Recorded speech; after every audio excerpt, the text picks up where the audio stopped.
It's June 1st, 2016. I'm Sue Cohen with the San Marcos Heritage Association, and we have the pleasure of interviewing sisters Marilyn Merriweather Johnson and Lee Merriweather, who are both born in San Marcos. And we're so excited to hear what you have to tell us. Tell us a little bit about your family, your parents, and the early years. And Lee's the oldest. She's the... Marilyn. Marilyn, sorry, I got it wrong. No Sorry. problem, but I know you say that because she probably looked the oldest. It doesn't bother me. That's because of her hair. Yeah. She takes after my dad.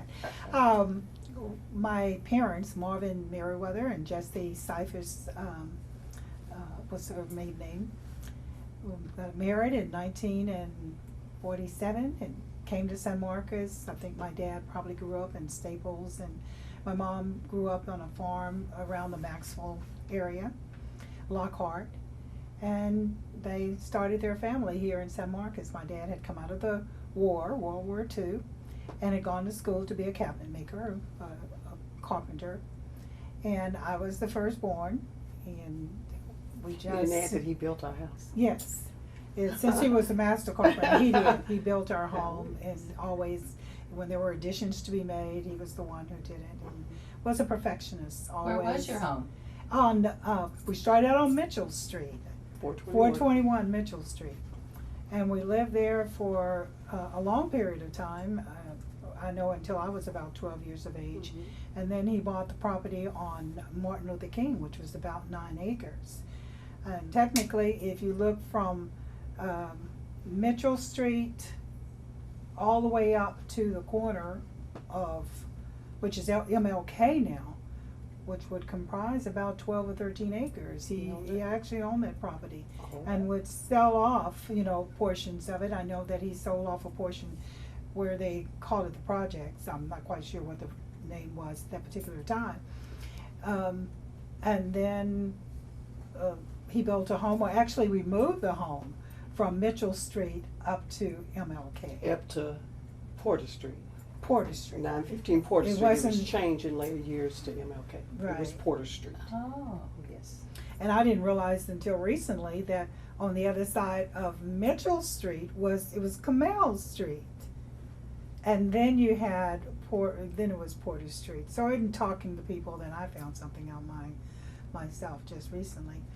But my brother Ralph, was born in 19, and I was born in 48, he was born in 49.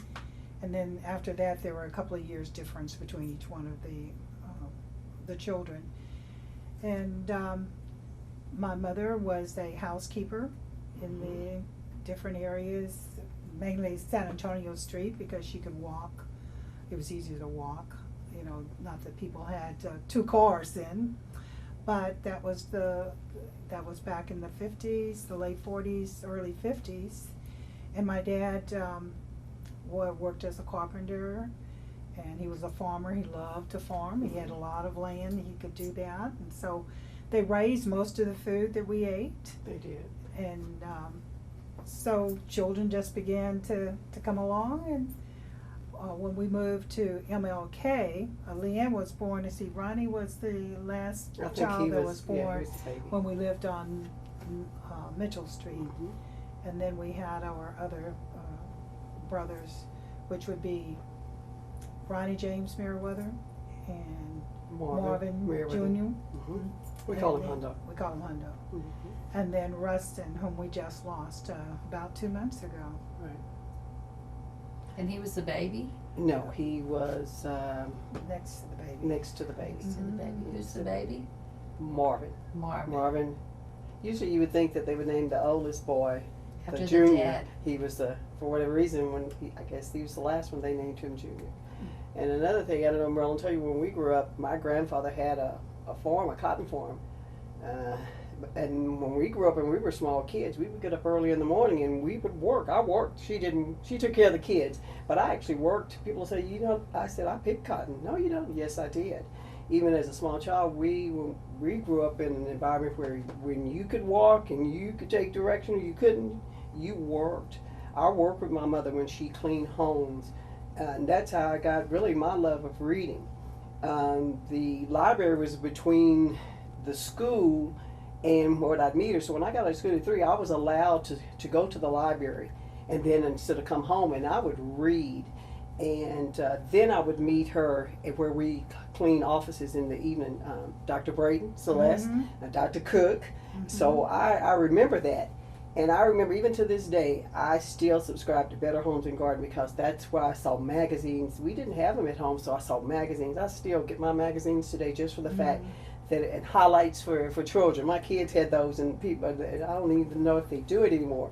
But it's because I saw them in the dentist's office and while we worked, and I'd hurry up and work, and then I would read a magazine, and I still read to this day. That's where I got my love of reading from, was that, and I attribute it to that. I might not have had that. Well, she was a housekeeper for Mrs. Brazel. Her husband was a CPA, and she taught at the Baptist Academy. And I would go, and I would help my mother, and she had this large library. And I asked her, I said, can I borrow a book if it was something of interest? And her being an educator, then she encouraged that. So after I finished that particular book, then she would bring it back, then she would allow me to take another, one of her books. So again, that love of reading, if I don't read them, I still collect them. And now that you can do it digitally and belong to book pub and things like that, I just download the books because I can download the books. But my parents too, I want to emphasize, were big proponents of education and always emphasized how important it was for us to get an education. And at that particular time, it was Southwest Texas State University was not integrated. We were in a period of time where there was total segregation. And in San Marcos, they actually had 3 different schools. They had the schools for the Hispanics to go to, which was South Side, and then we had Dunbar, where we went to school, and that was a neighborhood school. And then, of course, San Marcos High School, but at that time, Dunbar went from first all the way through the 12th grade. The 12th grade for us. And later on, when it integrated, there was a transition period. I believe it integrated in the, might have been the early 60s or late 50s, and then we went to junior high school. I was the last one to go to Dunbar. Oh, okay. Ronnie didn't go to Dunbar. Okay. So it integrated during your time. During my time. So you graduated in 1966, so you went to I graduated from San Marcos High School. You went to Lamar for junior high? I went to Lamar for junior high school. Great remembrance of great teachers who were really interested in providing good education. Of course, you were in an era where you would meet with the prejudice even from the teachers. And so That's what I was you gonna ask you remember the about. good and you also remember the bad. And I later became an educator myself. So I know the impact of just a single statement, what it can have on a particular person, and I don't remember the teacher's name, but I can remember the comment that she made on a particular day when you couldn't answer a question. So that's an unfavorable memory. But again, we have to look at the period of the time. I have to think that they did the best that they knew how to do. But then you had those who really took a lot of interest in you, who encouraged you to do the best that you could do in whatever. And it was a time when our parents really emphasized always be the best that you can be. And so I still live with that old school. In fact, when my sister and I were driving over, I always dress up. That was just, I don't go any place without putting makeup on, because that's just how we did it. And so I'm still kind of floored about how people go out in public and things like that. What grade were you in when you were integrated into the other schools? We went to 6th grade. So it was 6th grade, so it was 6th and it might have been 7 and 8 at Lamar, because that was the year that we moved. And how over. many came from Dunbar to Lamar? I don't remember. It was a small number. Because we were a small number. In fact, I think there were only 5 Afro-Americans in my graduating class. So we were never a large number. When you had one school, then to us as children, it looks like it was a lot, but as you progress, it wasn't really a lot, because like I said, there were only 5 Afro-Americans in my graduating class. So just before I went to college, which was in the early 60s, Texas State was integrated, and you had a few, not everybody that went, graduated from there. They started out but did not finish. So you experienced prejudice not only from the teachers but from the other students? You know, there were always good people. It didn't make any difference. I think that you just, for instance, San Antonio Street was the cutoff line. So from San Antonio Street backwards, this is where you have the Dunbar area. And at this point, if you look at it historically, we have 5 churches, and they're still there on Center Street. Mm-hmm. So you were kind of centralized, and then if you went across the railroad track, this is where you picked up your Hispanic community. So there was that segregation. There were a lot of grocery stores on Center Street too. Is that where your parents shopped? What, beauty shops? Oh no, we went to West. Y'all shopped at Wheat. Your mom shopped at Wheat. And Yes, then there we shopped at was West. another grocery store on San Antonio Street, and it was family owned. I'm trying to remember. You mean sits on that corner? Where It's close to Dr. Clyde Horseware. Yes, yes. But I can't think of it. It was very small. I wouldn't only go in there unless we were down at the West, down there from the Holiday Inn, that same street. Mhm. There was a Holiday Inn. It's the same street, and right on it used to be the Cat's Meow. I went to college. It was a club. It's called the Cat's Meow. So it's changed over the years. But when I went to school, even in my graduating class, I think there were only like 5 or 6 blacks, but maybe 3 of them were my cousins. So you did, and there's always, of course, more ladies still than men. But even when I went to school, I still remember. I don't really being me, I'm kind of like my grandson now.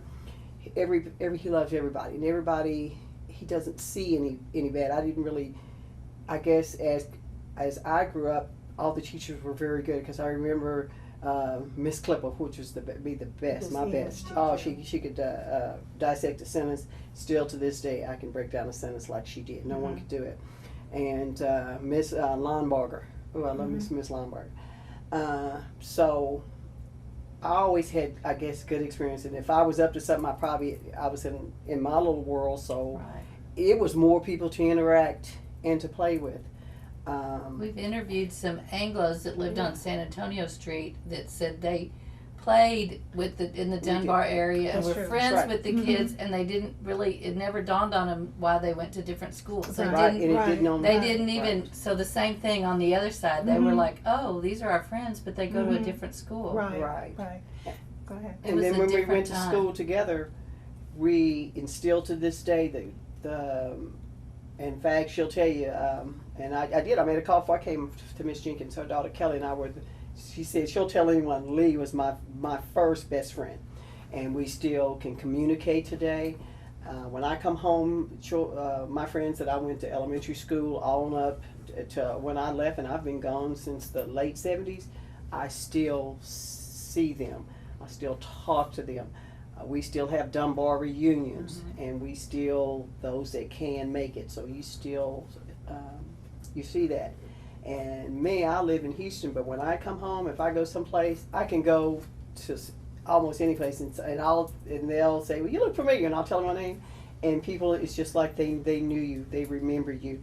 I actually can do stuff here that I don't experience from Houston, because it's a big place. But I can come home and I can remember going someplace. I remember when I can leave something, and in Houston you pay up front. They say, oh no, I know where you are. You'll be back. You get that. And we went to get up Daddy's program, and that man, I said, I always miss you. He said, I didn't worry about that. I would have taken it up there for you. I didn't have to worry. So you see those things that you experience in a small town. That's why I always love to come home, because I love that experience, the warmth I see with the people I have here that you just don't see in a big town. Everybody's just about the rush You know, What kind of memories do y'all have of things that you did when you were kids? What kind of things did you do to play in the neighborhood? And we played at Dunbar. We went to school there, but we played. But we had to be home by dark. what did y'all play? But baseball, because they had the baseball field. And then between our house, our house is on the back side of Dunbar. So me and my brothers, well, we weren't using my daddy's eggs to make mud pies. They didn't know that though. We used real eggs. Oh, I bet they weren't. And he had a tray. Like I remember, we would have tea, because you know how you get your gifts. I would always get a little tea set. And see, it was me, and I had my 3 brothers below me. So we would take that little sheet and put it across there, and we would have the mud tea cakes. And, we'd do that. We were allowed to go down the creek. We could go down one creek. We had 3 stores. The one that sit by the Burleson house. We can go there. We get some money. Then we get our pennies. We can go get our candy. So we could get together and go to the store and do that. We could hang the tires with the cord and make an old tire, and we make our swings out of the big trees. So we played a lot. We could go outside. Once you do your work in the house, then you could go outside and play. We played in the yard. We played marbles. We get upgraded to a croquet set. That was top, but it didn't last. We always lost something. But we would have the croquet. That would be something big that we could do. My dad, they weren't big on playing cards or anything. And they were tired because they had a full day. And when we got up, I worked with my mother. I had a full day, so we had our dolls. And I went to the Mickey Mouse Club. Daddy would take me and my brothers to the Mickey Mouse Club. That was big. That was big to me, to go to the Mickey Mouse Club. Tell me about that. Oh, it was a lot of fun, because that's how you got to see the Beatles, and I got to see those Godzilla movies at the movie theater. At the movie theater for the on movie. That's Saturday. On Saturday, we would go to the Mickey Mouse Club. That would be the only out there. Other than that, we were at home. My mother, we didn't visit a lot. When we did visit, we visited relatives on Sunday. Sunday was the day of church, and my mother would cook on Saturday. And after that, there was a little nap. We always had a little nap time. Maybe a relative from Austin or from the country would come down, or we would go to the country. My mother comes from a family of 22. So we had plenty of cousins our age. But then, too, another thing I told my sister I didn't think about, I wish I would have asked my mother. When I was born, my mother was 38, and I have 3 brothers behind me. So I told her, for that day and time, they were awfully old, married.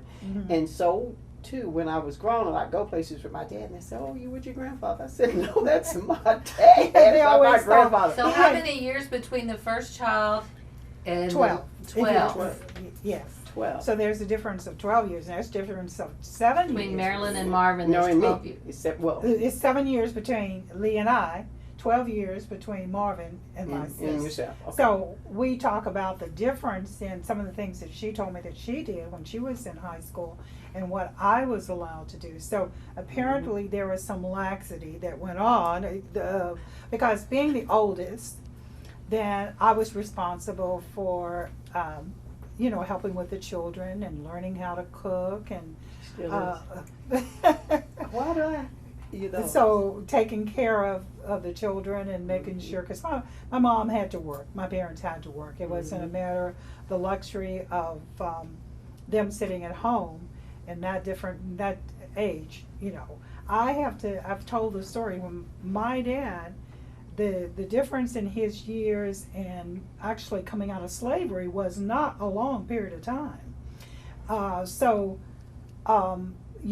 have to look at their mindset and how they were bringing us up at the time, and psychologically how it still does affect me in some way or another, because they always had a car that they would drive to church and a car that they drove to work. And the psychology behind that is that you didn't need, if you were showing up at the Caucasian's house in a new car, you didn't need a job. So that did carry on, and I thought about that and how things affected me and decisions that I made, even though I consider myself to be well educated. And I am. I went on and got a master's degree and taught, and I look back and my parents would always say, go to work. you have a certain time to be there, then you don't wait be until on 8 time. o'clock. So neither You- one of them were highly educated, but No. they instilled education. You both have college degrees, master's Yes. degrees. Mhm. That's pretty wonderful. But the fact that I know that if my dad had had an opportunity to go to school, my dad would have been very successful. He was not a dumb person. He was very smart, as many people were. They just weren't given the opportunity, because when he was coming through, they did not provide an education beyond the 8th grade. And if they were going to go on, they had to go to boarding schools, and they weren't able to afford that. And the schools were separate, but really not equal. Exactly, Mhm. because actually in San Marcos, I can remember us getting secondhand books. I've heard that. The books were the old books. That's yeah. exactly right, that was shipped back, to us to use, and sometimes that we would be short. But we had the best teachers in the whole wide world. Every teacher I remember were, growing up and coming through Dunbar, they were excellent teachers. And they always wanted you to do the very best that you can do, instill that in us, and always, the statement, you're going to have to do 2 times better than what everybody else, just to be on an equal plane. So, and that has suited me well, because I have not dropped off that mentality of always trying to do your very best, and instilling that in the students that I taught, for almost the 40 years that I was in the classroom. So I have to separate the times in which my parents were coming through, and even the difference between Leanne and I, and what she experienced when she was telling me, I had perfect attendance when I graduated from high school. My mother would write my excuse notes. Sorry. Well, the difference between the 60s and the 70s, both of y'all grew up in some real interesting social times. Right, era of Vietnam. Yes. When we were making that transition over, where they were hiring black teachers. I'm not sure if San Marcos is, I don't know how many they have today. You taught us San I Marcos. taught at San Marcos You High did? School. You did. Yes, I did. Yeah, I taught there for a year. But there was a difference. But again, remembering the square and the stores, that's all we had was just the square, Duke and Mary's. Duke and Mary's, And that's what in we the had. experience of going in there is that the manager, I guess the minute he seen you walk in, that's, oh, they come to steal something. So he literally would follow you around in the store to make sure, that you weren't stealing something. Would you do that with all kids, or just? No, just Afro-American kids. And I can't speak for the Hispanics, but I can. San Marcos too would have the attitude just I think as strongly about Afro-Americans as they did about the Hispanics. And some of my friends would even question the fact that we use the word Hispanics, that we're Mexicans. Well, the And Hispanics so- were integrated before the African Americans. Yes, I yes. probably think so, Mhm. yes. So I think we all probably, I don't know how many people you've interviewed that are Mexican Americans, probably have the same experience that we had in growing up. The difference with their experience, they were not allowed to speak Spanish. Exactly. They were punished for speaking Mhm. Spanish. I can It's a- remember it's that. a added The I bonus. remember prejudice that. against African Americans was more of an outward. Mhm. You probably didn't have any African American teachers. No, I didn't. well, no, not- You no, were a not very all. small Only, minority. now, when we were growing up, until we left Dunbar, Right. then we did, obviously, we did not have any All the other teachers were African American, And I don't and think then in you high went to school- all Anglo teachers. Right, That's right. and they were all All Anglo Anglo, a teachers. few Mexican Americans. I had a few. Did you? Yes, the teacher taught us Spanish. What's her name? That was Miss Guilford who taught Spanish, and she was not. Okay, I guess so. Now, But did I your did have brothers some- play sports in the San Marcos Public Schools? They did. All my brothers played sports. All five of them. Very In good fact, athletes. Marvin and Curtis, they got scholarships. They went to UTEP in Mhm. El Paso, Mhm. and my brother Ronnie, he's down below me. He got a full scholarship. He graduated from Notre Dame. He played Mhm. football for Notre I Dame. thought I'd heard the Merriweather name associated with good football Yes, players. they were excellent. They were Verdell, good. they were Verdell. all. Mhm. Uh-huh. They were.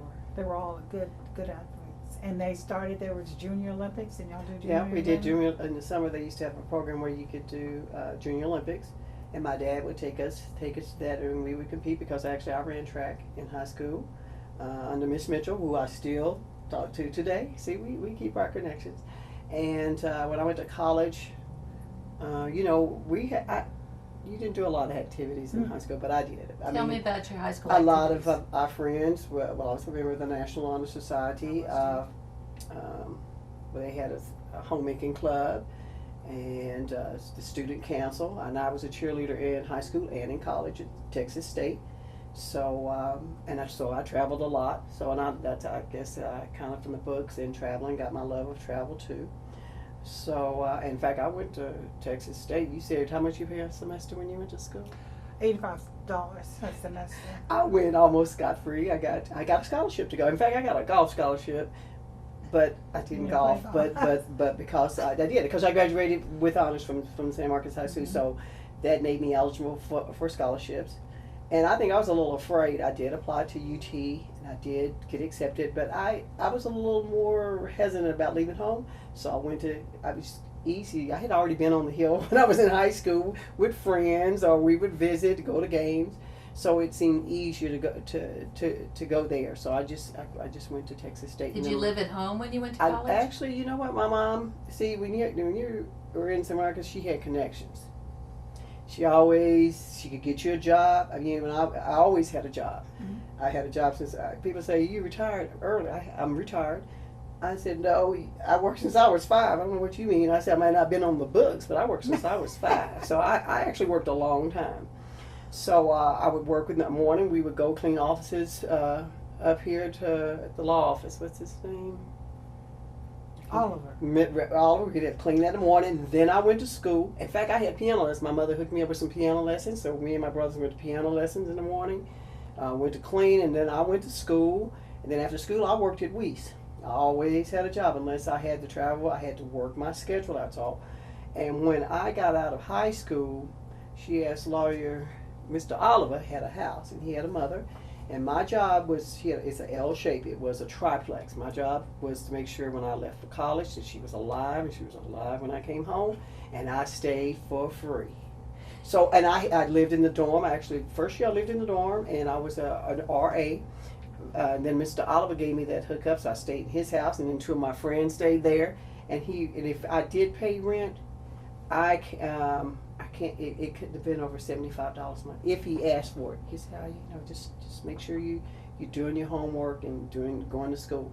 So I didn't really have to pay anything. And that was a result of the relationship that you had she with had. your mother. Right. If I needed a job, and Miss Rogers up there at Arcarina Springs, I'd stay there at night. She was sick, and I would stay there. So I always had a job, and I guess that's why when I got out of college, it was a normal progression to work. And the first company who hired me when I graduated, I stayed there until I retired for 30 years. People said, you didn't move. I said, I had no reason to move. I was used to working. So if I didn't like something, I adjusted. And I already had those experiences to realize if I move, I'm just going to have another set of problems. And so I see young people now, and if they don't like something, even when they work for me and I train in my job a little bit, well, I'm going to leave here. Okay. So you graduated from high school in 1973 and then went to Southwest Texas? And I graduated in 77. And then moved to Houston? I moved to Houston to work. I worked at MD Anderson Hospital, but I wanted to get into to be a physical therapist. What was your major? I graduated a double major in health and biology. And when I moved to Houston and got a job at MD Anderson, I applied, but I didn't get it, and I couldn't understand it when I had such a good grade, but I didn't realize how the competition was so much. So in working, I worked as a secretary and saw some students there that were pharmacists. With a college degree. Yes, but you know what? Things happen for a reason. And some students would come every time, some black professional, and I said, well, what do y'all do? And they said, we're rotating through. We're pharmacy interns. So then I applied, and I did, and I got my pharmacy degree from Texas Southern, and then I worked for Kroger the whole time I worked, and I retired after 30 years. I retired. I was 57. I'm 61 now. So I retired early because I was just able to do that. So it worked out okay. And even when I went to pharmacy school, I already had a health and biology degree. All I had to do was the professional parts. When now it takes someone 7 or 8 years to get out. You see, and so I was used to working. I did mine working, and now I don't work for nobody. Did you work when you were Absolutely. in That- high I school? Tell mean, me that about was- your part-time job. Your part-time jobs. I mean, that wasn't suddenly, you know, they get to Leanne say, wasn't the only well, one. Everybody Everybody worked. Everybody Everybody had had a a job. You had responsibilities at home Mhm. that you had to, you know, that you had to take care of. You had to work. You didn't necessarily give money to the family like some did No. in order for them to make ends meet. It was actually your money, and you were taught how to manage that money. You bought your clothes. Oh, absolutely. You know, you did work. And so mainly, you know, when I'm at home, there was a stricter environment for me than it was later on for the younger kids. So we absolutely weren't allowed to date. Ever? Well, not really. And I think the guys were more. It wasn't a lot of guys. I tell you, they were our cousins. We didn't have anyone that was not Right, that wasn't related. That was necessarily another thing. available That was to, another- you know, to date. Right. And of course, they wanted to. That was a generation who always wanted their children to do better. Right. And you know, unfortunately, we're at the place where sometimes children, because of the environment now, and maybe the economics, can't do any better. So yes, there was a very strict requirement on whoever was going to be coming there. And when you were talking about how old Mama was when they left the farm, is because their parents were that way. They were single women. They were not leaving, going out in an apartment if it was available. They were going to be at home, and they were still contributing to that household in terms, like she said, our grandfather owned a 300-acre farm, and he did cotton, and so those they were responsible for the upkeep. So if you weren't married, you weren't leaving. So no, that was that strict mentality, Southern requirements. You know, you're not going out with just anybody or do anything. There's, you know, like she said, you didn't go to visit. People didn't necessarily come to your house. My dad said you visited with them all day. You know, when you come home, you're home. And so for me, that's still, Leanne may say she has a lot more friends in interacting, because I was still that, I've seen them in the streets, I don't necessarily bring them home. You were more So sheltered. it's more sheltered, and still choose my friends very, very carefully. So I was involved in high school. I was in the speech and drama club, and went on, and my major was business and speech. So I did travel with the debate team at Southwest Texas, and would meet up with the Prejudice if we went to East Texas, for example. But I had They made a movie about that. I had a very good professor, Dr. Trainer, and who later died at a, you know. Were you the only African American It on the was debate one team? other. It was Curtis Johnson. We weren't related. And but what did you run into when you were in East Well, Texas? we would travel, and let's say we went to eat, and we might have been the first group in there, but because they had an Afro-American, they didn't serve us. So you've seen the Prejudice, and Dr. Trainer would change it around, and he'd say, he may call me Dr. Merriweather, and that threw him off, because now I was in, you know, whatever they were thinking. And they had very good students, you know, at the time, who were very active. I had professors that came from the East Coast, and they were very, very nice, and they were supporting the civil rights movement, so they were there to help and advance you and encourage you as much as possible. So I did travel and go to different places when the debate team, and I did interpretive speaking and things like that. So in the college professors, like I said, I can't remember not meeting a very, like I said, they were nice. I do remember when she mentioned that she was in the National Honor Society, and that is a very bad experience that is in my mind. The first year I was at San Marcos High School and was sitting in their auditorium, one of my classmates, who was Hispanic, got her name called, and she was inducted into the National Honor Society. That was a big deal. Well, when I was inducted into the National Honor Society, it was a big issue with the school board that I later found out, is that they, and I'm not sure, I have to look at the statistics, if I was the first Afro-American to be inducted into the National Honor Society at that particular time. So instead of causing a big ruckus, they decided that year that they would do just a class, we just had a private ceremony. And Because you were being inducted. right, because I was being inducted.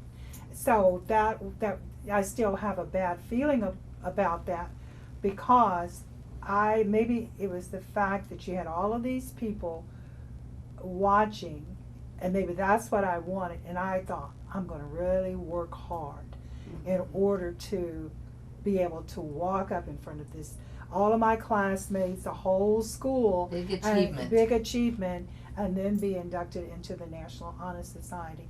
And the reason I knew it was a controversy is because my mother was a housekeeper for Mr. Yarbrough, who was the principal at that time. His wife was a teacher at Lamar Junior High School. And my mother had actually worked for Mrs. Yarbrough's family when she was, out towards the Mortondale area. Because I think she was a Mortondale. Ms. Yarbrough was a Mortondale. So, that's how I kind of heard the scuttlebutt that went on. So just working towards that, and then to say, I work just as hard as everybody else and not get that opportunity to go before my classmates to school and receive what I felt that I had earned. So when you talk about bad experiences and the good experiences, there are some that just kind of linger on, but you got to move on. I think it's important to bring those experiences forward, because my mother grew up in Tupelo, Mississippi, and I was explaining to my daughter about the segregated bathrooms and things, and she said, I don't understand.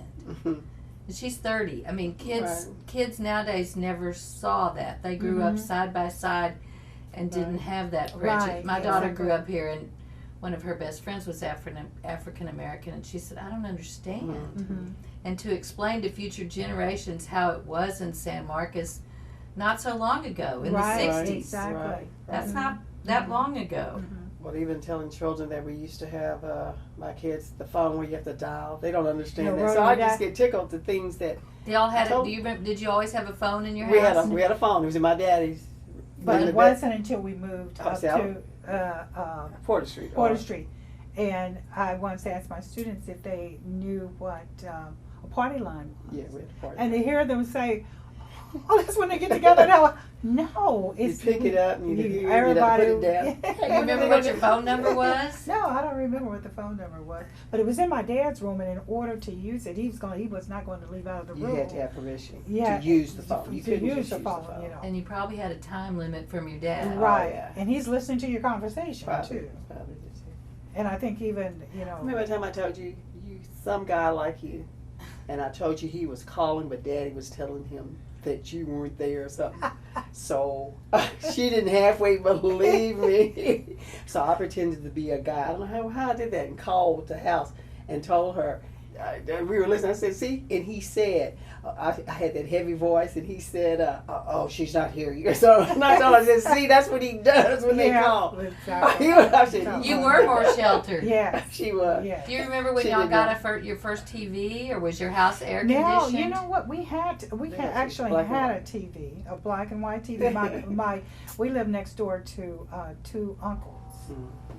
And I remember that little TV, they actually had to put money in it in order for it to, it was something that gave it a time frame that you could watch it. But we did get a TV, and my dad would go off to work. At that time, I think he was working at Gary, it might have been, but he would come home, and we weren't supposed to be watching the TV during the day. Of course, you got your chores and things that had to be done when they walked in. Whatever it was, you were going to have it done. Did y'all help in the big garden that you had? Oh, and absolutely. you said you had chickens. So and everybody cows. had their household duties. And I have to admit, I mainly did inside work, but I did like the outside better.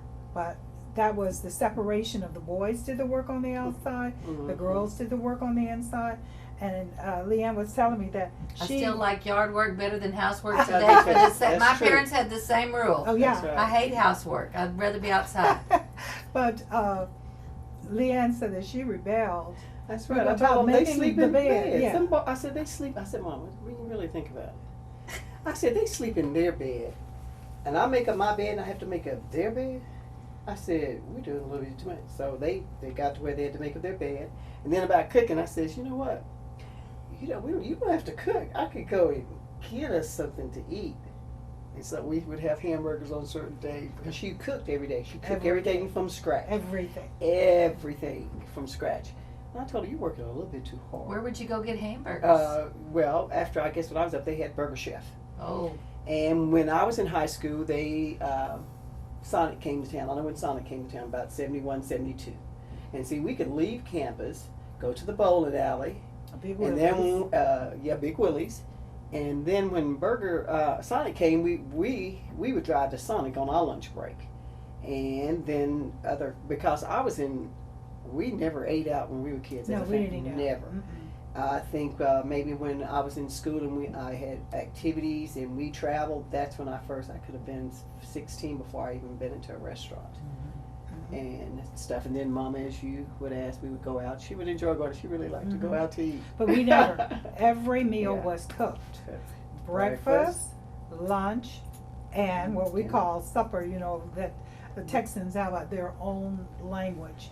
You know, go to California, they don't know what supper is. Supper is our last meal of the day, whereas dinner to them, and our dinner time is our around that 12 o'clock. And she time still frame. cooks a lot. And I still cook a lot. I don't. Now my husband is kind of, even though he's a Southerner as well, of the mentality, it's just the two of us. Why do we have to cook? And the fact that when I cook so much. Look like you're cooking for 9 I mean, people. it's like still. I'm cooking because my mother would be working. Then I had the responsibility of making sure that there was food, and I bet it would be against the law. I think the law says that you cannot leave a child with another child under 12 years of age. Well, they would probably still be in jail because I was not 12 years of age, and I had my responsibility. They were on my watch. They better be in the same shape that they were in when they left. So taking care of them, or she would get up very early in the morning, and she would do the cooking herself. But as I got older, then I had that responsibility of cooking. And I want to note that when my mother was coming through school, they were they had what they call county agents, and they went to school, and they were went on to learn how to be maids and how to be housekeepers, because the mentality was they were never going to get past that point anyway. So she actually went to Prairie View, and she learned how to be a maid, how to cook, how Your to mom. how to multitask, and all those different things. And she would teach you, your bread is going to be your last thing that you're going to prepare, because that's going to be the last, need to be the hottest. So she passed on those things to us as she was, as she's cooking, she's telling me and she's showing me all of these different things. Your bread is going to be your last thing that you want to put in the oven, because when you put your food on the table, that's going to be, you want everything to be hot. Clean as you go, wash your dishes, put it away, so that you don't leave, the kitchen with a big Did the mess. whole family sit down for We supper did. at once? Yes. That's something that has Yes. gad by the wayside. Yes. We all sit down to eat. So you waited for your daddy to get home? That's right. That's right. So all of us sit down. I had a meal, and Some of us stood because we didn't have enough chairs. That's true. Yes, I was Yes, remembering yeah. that. I was passing and seeing, relaying the fact that we might have only had one chair. We had a table, but we only had one chair. So I was glad when we got chairs. And now I have a big table with a lot of chairs and nobody's sitting. Nobody's sitting because everybody's too busy. And I doing have to something. tell the story about the bathroom. Okay.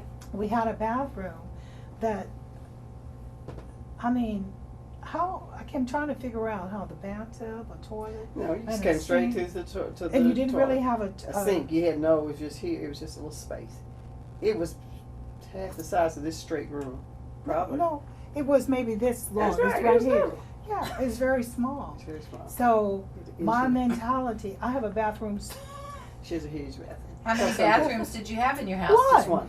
For 9 people. For, yeah. 9 people. 7 people. kids and 2 adults. Right. Shared one tiny little bathroom. That's right. That's right. That must And when we were little, I remember she'd bathe you, call you in and throw you out, call you in and throw you out. Yeah. You didn't go in there like run a tub of water. Everybody bathed in the same water. with some creoline. In She my put creoline family, in our they bathtub. changed the water when it got too dirty. Yeah, After that's so right. many Oh. kids, you could, if Yeah. you've been playing outside in the Yeah. dirt, you might have to change the water Right. occasionally Well, even if you didn't take a bath, you had to wash your feet. Yeah. before you went to Getting bed. before you Before got you to went to bed. And what did your mom pour in the bathtub? Creoline. It's a what is that? disinfectant. It's hard to find. When someone gets sick, they ask me, used to ask me, can I find them some creoline? It's Whatever. yeah. I But don't we know what never that were is. sick. We never went to the doctor. No. In fact, I got caught going up to junior high school. They kept records of your immunizations, and I got caught, and we didn't have any because we didn't have any, and I had to go every month, every week till I got up to my vaccination. I was high school by then because I got caught in that, and then my other brothers in the health system pulled them. But I remember I just got caught, and then I remember I had to go. I thought that was the most horrible thing to have to do that. But Get all those shots. You didn't have to get all the shots. No. You I still skipped have it. the polio shot that they gave back in the, it was about the 50s. Smallpox. Smallpox shot, yes. They you lined would you still- up in your class. Everybody in the classroom got Yes, it. exactly, because polio was in Uh-huh. fact, I knew kids that had I polio. remember lining up and Mhm. getting the polio vaccine in Mhm. school. Mhm. now you have to show proof of everything before you can even go Mhm. to school. And we had doctors then that if they had to call, like Dr. Moore was a Yeah, that doctor was our Dr. back in Moore. that, and he would make house visits. She knows. But- Yeah. So, I've heard that about him. Yeah. You- we Yeah. did. but later on, I think that he stopped making the house visits.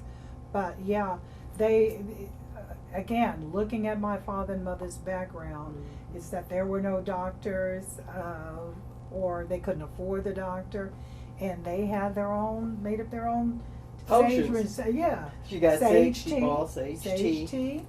and some of the things that people are going back to, they were Mhm. already They were already doing They it, were that already too. doing, you know. But then again, they worked in the environment we grew up. Mama worked for Dr. Braden, so we got our dental work for free. She didn't have any insurance, but we had. She knew Dr. Moore. I don't know what, might have cleaned the house to Your get mom that was done. pretty enterprising. So she was very enterprising, Mhm. and she knew how to save. She could teach you how to save. Mhm.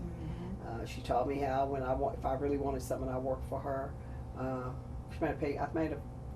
started out with 50 cents, and I moved up to a couple of dollars. But even when I was in college, I still worked for Dr. Cook with my mother, always. And when she got old and could not work, I worked there, and maybe one of my college friends.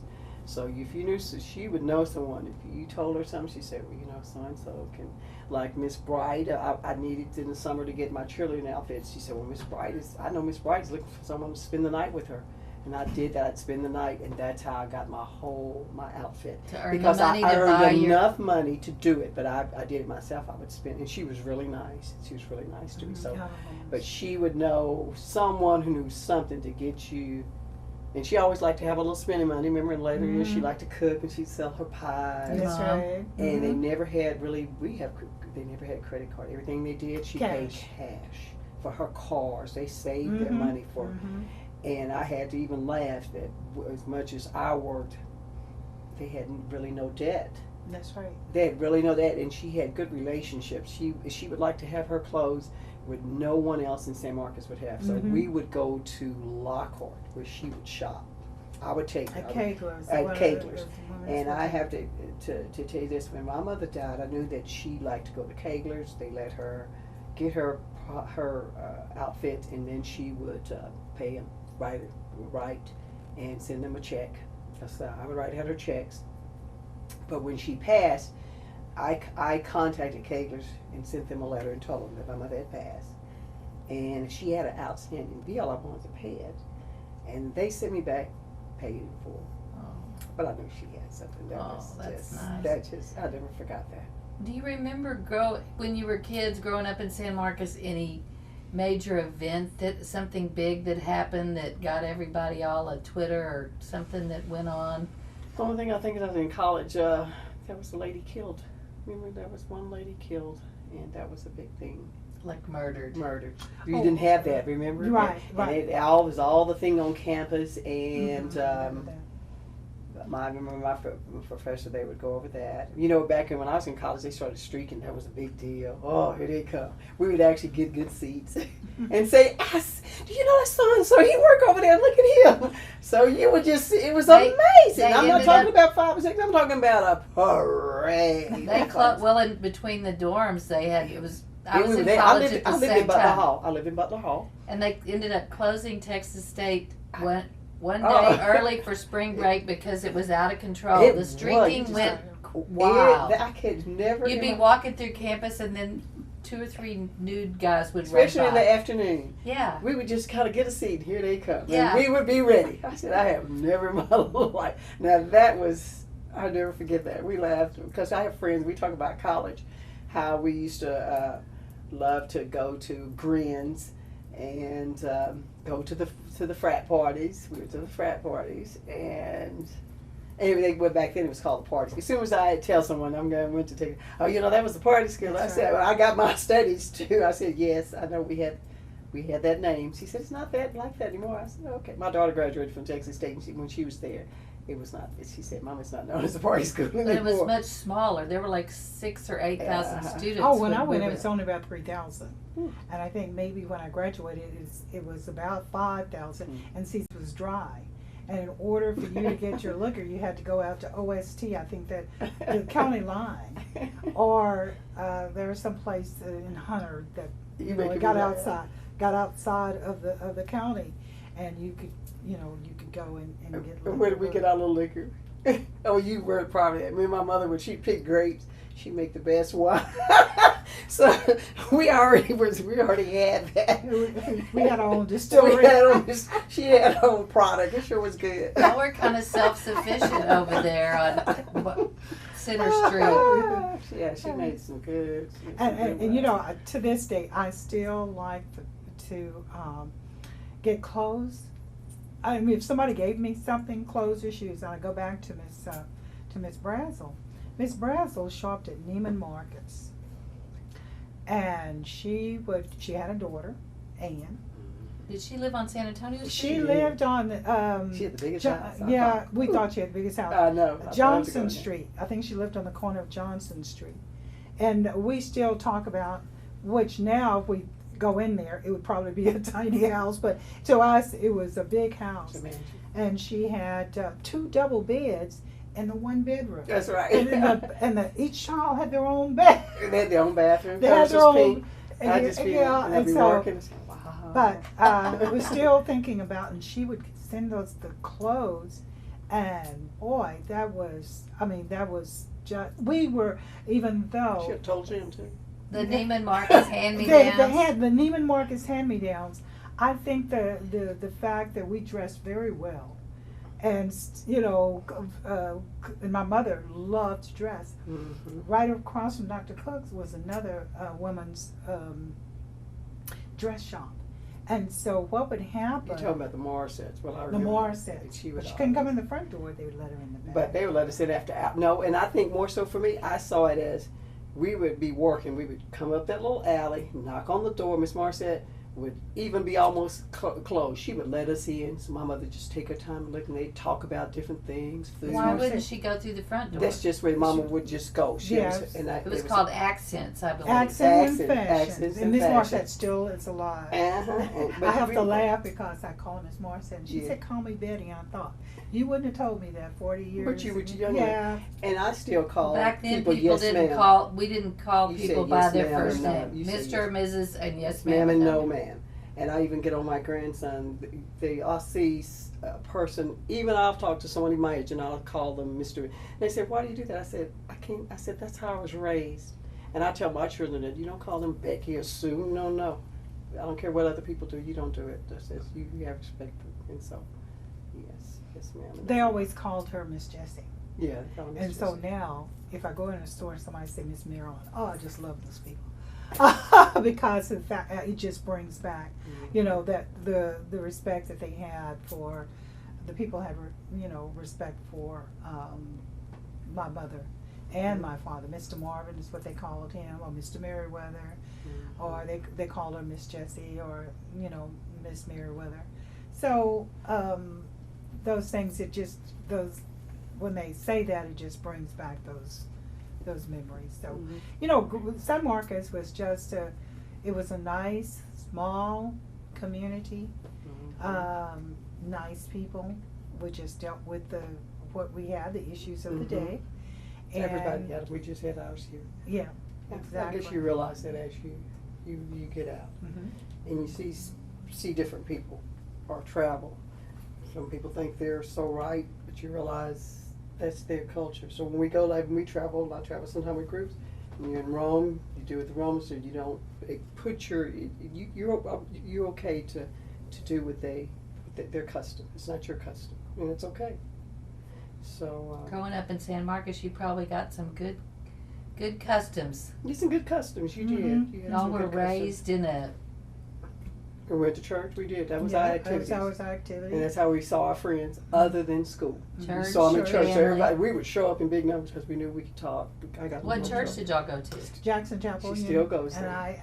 I came back to Jackson Chapel. Believe that's where God has for my husband for us to work, and so yeah, same. Same a lot people of are same still people there. are still there in their late 90s. Miss Marianne is And no what? huh? No gray hair. Yeah, well, I don't know what that is. It's just a little thing between me and her. But nobody had gray hair. Nobody, they dyed their hair. My mom dyed it. Their Yeah, they That all was dyed the- their hair. Miss Clara was very popular back in the day. I remember going to the store and every time I look, everybody's lined up with their Miss Clara for Saturday for Sunday. Yeah. So the memories are really great. Think about the family values that we're taught. The hard work. It has. Taking us in good stead. Yeah. It has. The ethics. You know, my dad would say, "Your word is your bond." He didn't need a contract. If he said he was going to do it, he's going to do it. And so he kind of instilled that in us. Mama said, if you do it right the first time, you don't have to come back and do it again. So she took care of what she had. It may have been just her shoes. She loved shoes. But when she wore them, she cleaned them, and she actually put them in a sock and put them back in the original box.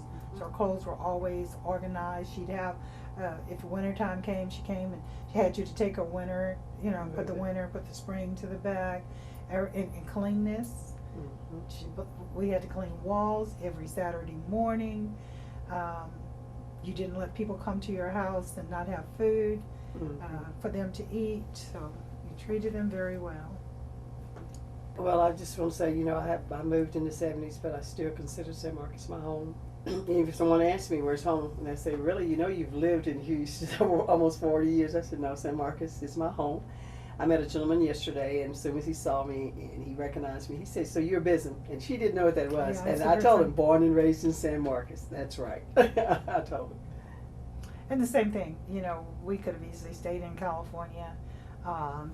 We had a home, our kids were there, but we had the experience of living in San Antonio while Bill was stationed at Randolph, but we chose to come back to be in this community and enjoy it, just love the people. It's because I wasn't here for those 40 years.